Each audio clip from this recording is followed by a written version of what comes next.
encontrou. O Abel Ferreira não conseguiu encontrar uma fórmula para superar ou marcar o meio-campo do Flamengo no primeiro tempo. Marcou em um dado momento no primeiro tempo, atrás da linha no meio-campo. Não foi aquele Palmeiras que marca adiantado, que pega a bola de surpresa, rouba a bola do adversário e vai para dentro do gol. Hoje o Palmeiras foi outro Palmeiras. Aquele Palmeiras que a torcida gosta de ver, hoje não aconteceu. Esse time não jogou, né? E faltou profundidade. Aí o Zinho, como é professor nisso, é mestre nisso, porque com aquela canhotinha dele, ele botava a bola para onde ele queria, ele sentiu falta de um jogador de velocidade. Hoje faltou.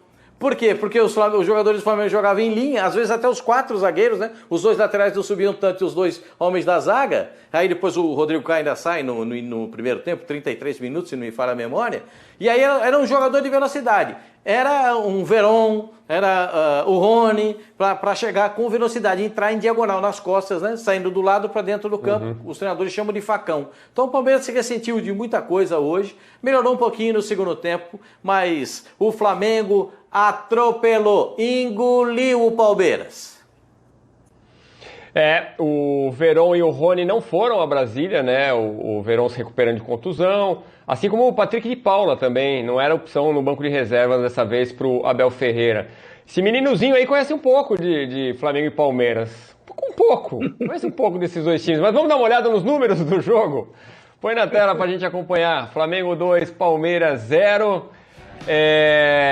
O Flamengo com a posse de bola no primeiro tempo de 60%, que é mais ou menos a média dele no campeonato. Mas aí no segundo baixou, ó, total 51%, você vê do lado direito da tela, contra 48%, quase 49% de posse de bola do Palmeiras. Ainda do lado direito, chutes 15 do Flamengo contra 6 do Palmeiras, escanteios 4-1, faltas o Flamengo cometeu 26 contra 15.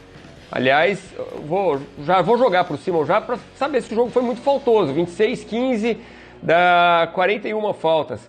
Aí Flamengo fez um gol aos 30, no finalzinho, né? Aos 46, o gol contra. O Kusevich chutou, bateu no Luan, dupla de zaga, soltando a música dos Trapalhões.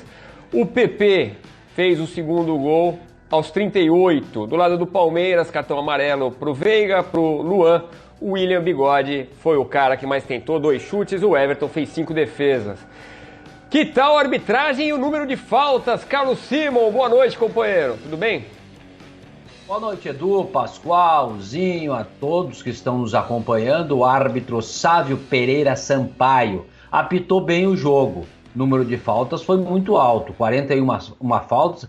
É muita falta num jogo de futebol. Primeiro tempo foram 22 faltas. Né? Depois dos 90 minutos, 41 faltas e 2 cartões amarelos. Não tivemos grandes lances polêmicos, né? O segundo gol, em que o Pedro, um suposto impedimento do Pedro que não estava, o gol foi legal, né? Foi checado pelo VAR e aí sim avisado o árbitro de que o gol teria sido legal. Não interferiu no resultado do jogo. É um árbitro, ele é irmão do Wilton Sampaio. O Wilton Sampaio é mais antigo, mais experiente, inclusive está cotado e está pré-selecionado para a Copa do Mundo do Catar. Ele que teve na última Copa do Mundo na Rússia como árbitro de vídeo. Então uma família de árbitros de futebol. O Sávio vem muito bem, eu gosto muito da postura dele, corre bem, se desloca bem, está na ponta dos cascos, como diz o gaúcho, né, correndo bastante, em cima do lance e não teve maiores problemas. O número de falta foi alto. Isso aí tem que agora, com o passar do tempo, ele tem que começar a pegar essa cancha aí. Mas isso aí, evidentemente, que também os jogadores têm que cooperar. Isso aí não é só culpa do árbitro, até falta tem que apitar. Né? Então, mas a atuação dele foi boa. Tanto dele como dos assistentes.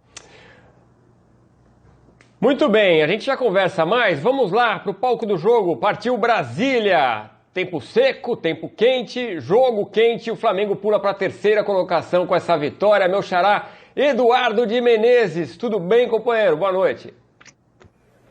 Boa noite, Edu. Boa noite para você, para o Pascoal, para o Zinho, para o Simon e para você que está em casa acompanhando esse Sport Center. Concordo com todas as análises aí citadas e mais. Eu diria que o Palmeiras também sofreu muito com o calendário, né? Que tem jogos do tamanho de Palmeiras e Corinthians, do tamanho de Palmeiras e Flamengo. E hoje que a gente viu aqui hoje não só a boa atuação no Flamengo, mas também esse Palmeiras que parecia, né? correr um pouquinho com o freio de mão puxado, mas não porque a preparação é ruim, mas é porque um desgaste, é um calendário super apertado para o Palmeiras, que com o mérito agora tem uma semana ainda mais cheia, né? A sequência tem o Ceará no domingo, depois a equipe do Vasco terça-feira no Allianz Parque e o Santos simplesmente na final da Conmebol Libertadores no próximo sábado, na outra semana. Mas, gente, o que a gente observou aqui hoje foi, além de tudo, o Flamengo apresentando novidades. E aí, daqui a pouco, né, Edu, e nossos analistas certamente já observaram, vão observar mais sobre o tema, tivemos o William Arão na zaga. Eu perguntei até para membros da comissão técnica do Flamengo, e eles me disseram que efetivamente o Arão já tinha jogado nessa última linha, sendo deslocado, tudo, mas a primeira vez escalado, assim, da papeleta que tá ali, né, pra escalação tá no vestiário. O Arão, você vai de zagueiro desde o começo. E o Arão foi muito bem, né, foi elogiado pela comissão técnica até por ter atuado, dando essa saída de bola, né, diferente para o Flamengo, com muita segurança e também abrindo espaço, que eu acho que era o principal objetivo do Rogério, de colocar o Diego nesse time, né, a manutenção do Diego lá no meio de campo. Então, por isso o Pascoal disse desse Flamengo que sobrou no meio e aconteceu mesmo. O Rodrigo Caio saiu de campo machucado, é um ponto de preocupação para o Flamengo. Vamos aguardar, né, monitorar a situação do atleta até para a sequência. Ele que sofreu, né, recentemente com uma contusão, certamente ninguém quer que ele se machuque, e obviamente que ele também não. Então ele quer se recuperar o mais rápido possível, então a gente torce para que seja só um susto. E outro ponto é que o Bruno Henrique, tão elogiado, tomou hoje o terceiro cartão amarelo, está fora do próximo jogo do Flamengo, que é contra o Atlético domingo. Flamengo, lembrando aí a posição na tabela, você que é flamenguista, olho na tabela, 55 pontos, 4 a menos do que o Internacional, com um jogo a menos. Então o Flamengo vai encostando, vai crescendo no retrovisor dos primeiros colocados do campeonato. Agora estou vendo aqui, tem um barulho aqui. Não é alarme, não, é um cidadão, está imitando aqui um pássaro, então fiquem tranquilos por aí. E o Palmeiras também tem um lado interessante para a gente observar, que o time hoje teve a base da equipe que jogou e muito bem contra o Corinthians. Apenas o Marcos Rocha foi o jogador como novidade, ele que voltou de suspensão, porque o Mike está suspenso.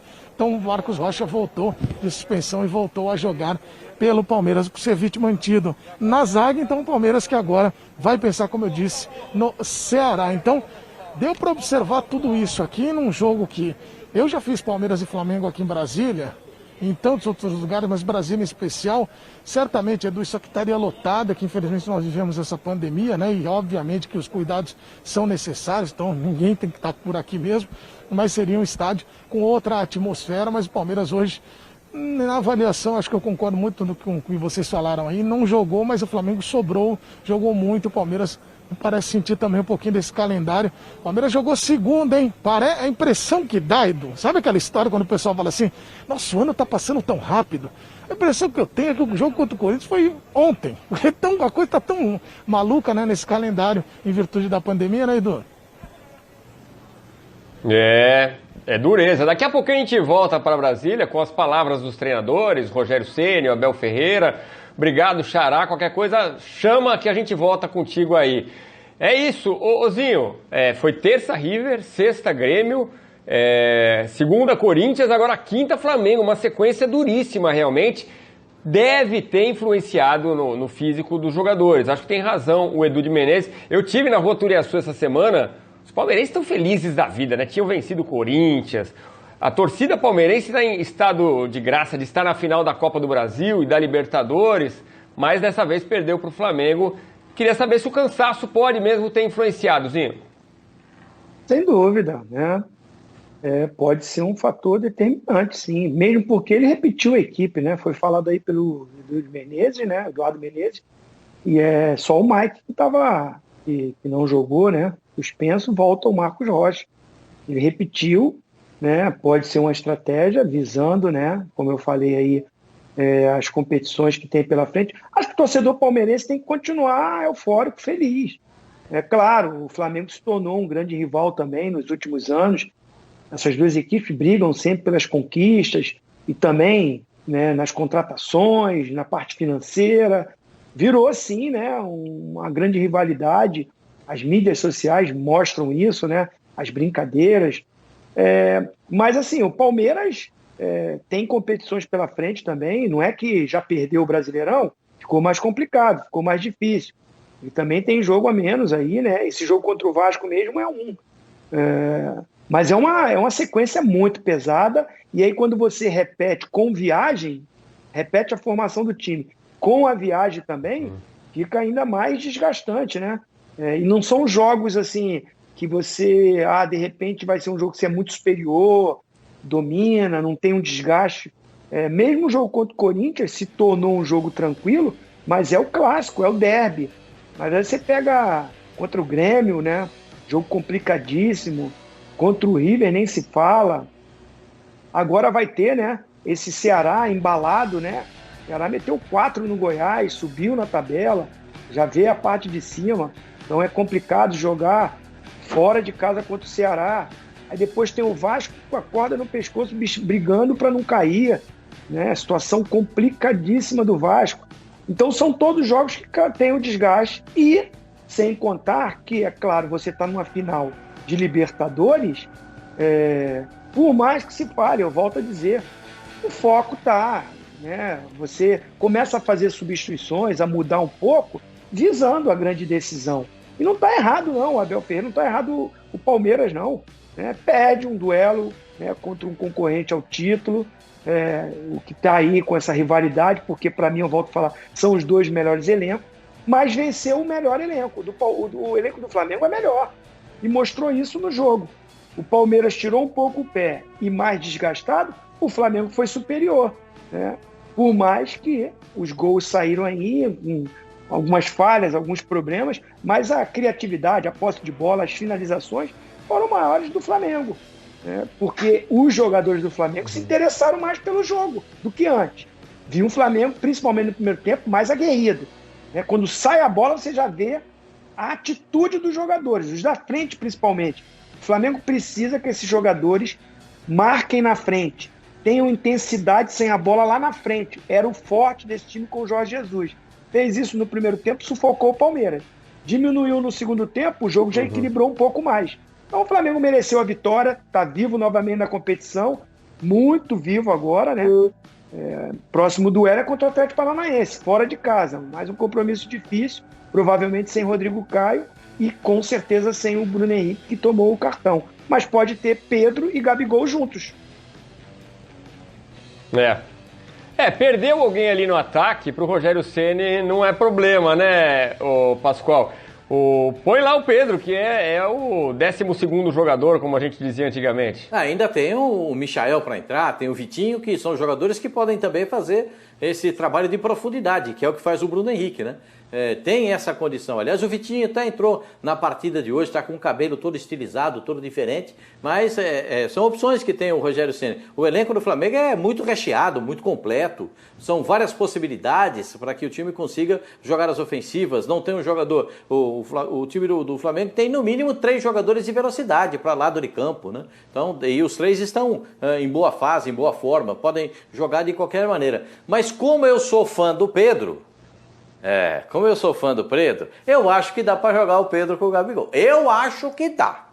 Eu acho que é porque o Gabigol gosta mais da área, o Pedro gosta mais de ficar na área, porque o Pedro tem o perfume que a bola gosta, e vai ali, vai no zagueiro, volta no Pedro e pá. Hoje bateu em todo mundo. Para quem que a bola sobrou para ajeitar pro PP? Pro Pedro. Bateu aqui, carambolou ali, voltou para cá, foi no Pedro. Aí o Pedro...